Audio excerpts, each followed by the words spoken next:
Salad, this one? Salad?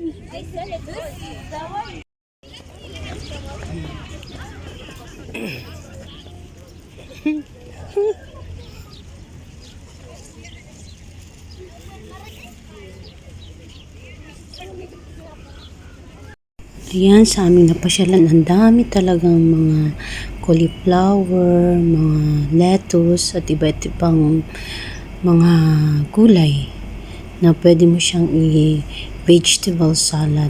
Ayan, pumunta kami dyan. Winter time to. And then, parang ano siya, parang Sydney style. I mean, Switzerland. Ayan, guys.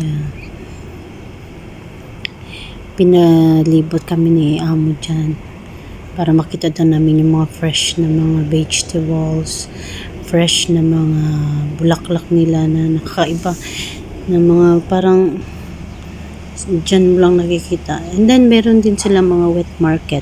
Ayan yung wet market nila. Meron dyan na kainan din ng mga prutas.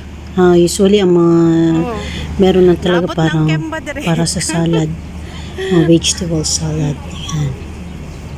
Ang ganda din, parang Pilipinas yung design na ginawa nila. Yan, pagkagaya niyan, may mga umbrella. Yan. Meron din naman tayong yan. Ayan yung mga kainan sa IHOP. And then, pumunta din kami dyan para magkuha ng mga strawberry. Yan. First time ko yan nakakuha ng strawberry. Yan, kapatid ko yan. Ang dami niya nakuha. Ang galing niya talaga. As in, super. Ako isa pa lang. Bakit dito ang dagan touch? Kasi hindi ako marunong masyado magtingin Nahirapan din ako. Yan, ang dami talaga. Ang dami nila nakuha. Tapos, pag nakapitas ka dyan, depende sa'yo. Kahit na isang sako pwede. Tapos, babayaran mo pag na, nakatapos ka na. Ayan. First time ko talaga nakita ng strawberry or magpitas ng mga strawberry. Ayan o, enjoy masyado ako. As in, guys, talagang na-enjoy ako. Akala mo talaga totoo. Happy masyado sa mga mga napitas ko niyan. Ayan. So, hanggang hindi yan dumami. Hindi yan dumami yung mga napitas ko. Na-enjoy lang talaga ako kasi ang dami namin napuntahan dyan. Tapos, yung mga, talagang mga first time na mga pinupuntahan ko, binibidyo ko talaga yan. Kaya, ayan, guys. Ayan lang, nakuha ko. Malapad pa naman yan, pero ewan ko ba. Kunti lang talaga yung ayan, dyan na naman kami sa mga lettuce. Tapos, may mga, may mga style sila na parang nasa Switzerland. Tapos may mini zoo sila dyan May mini zoo. Pupunta na kami sa mini zoo. Ayan, dyan sa loob na yan. So, naglakad-lakad muna kami. Tinitingnan namin yung mga mga lettuce na iba't ibang klase ng mga lettuce. Ang dami palang klase ang lettuce. Akala ko nga mga 2 or 5 lang. Marami. May mga malalaking dahon, may mga maliliit, may mga parang sa tubig yung tawag nun, basta ito na yung mini zoo nila. Ayan na yung mini zoo. Ayan, napakalikot ng nila. So magbili kami ng ng grass yan yung mga laman na yan, tapos ipapakain sa nagbibigay din kami ng mga kubos, yung tinapay nila dito na pinakauso nila tinapay. Ayan, kapatid ko yan, nagpapakain ng pony. Look at that, ako kay video ka prayer lang talaga kasi ako yan, taghawak ng mga gamit nila. Ayan na-amaze ako sa malaking tenga ng ng kambing.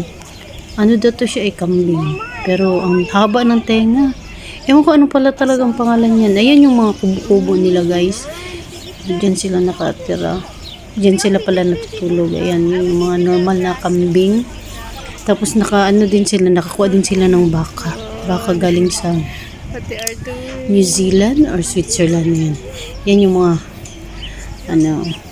nakikita namin ng mga siguro minsan lang nila yan puro yan siya export kinuha nila sa ibang lugar tapos dinala dito sa dito sa Kuwait.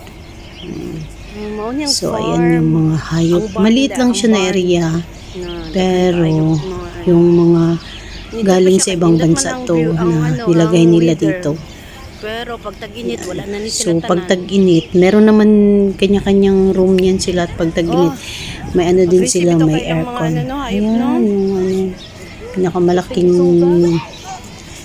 bird, ostrich. Ang tawag yan, mga pato or They have eggs. duck. Sa atin sa Pilipinas, maraming Look at ganyan. the Eh. eggs. Sila, ewan ko, parang ngayon na sila nakita ng duck na ganyan. So, sa ibang bansa din yan nila kinuha. Yan, napapakain kami, nagbibigay kami ng mga ano. Ito yung bakaw, guys.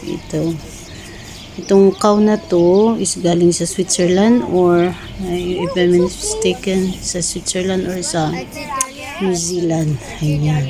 So, yan yung mga white conejo, white rabbit. White rabbit. Kinakain. Ayan, punta na naman kami sa bird and butterfly. Anong tawag yan? Kalimutan ko na, sorry lang talaga. Yung silbi talaga itong ano ko eh.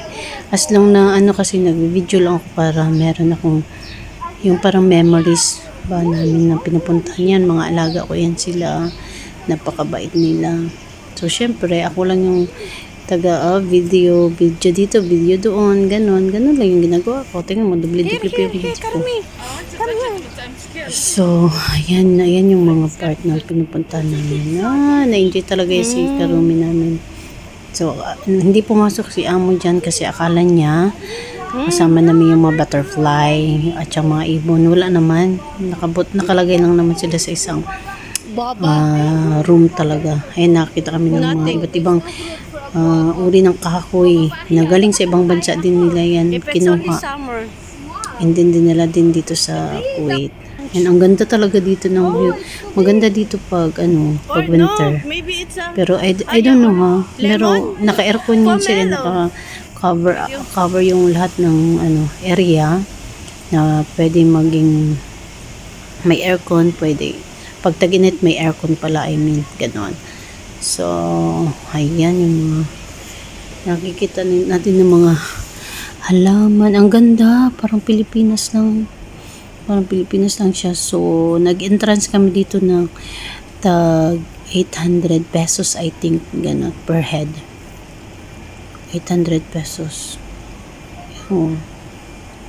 Yan. So, malaking area din siya. Tapos, nagpakain din kami ng mga ng mga anong tawag nito?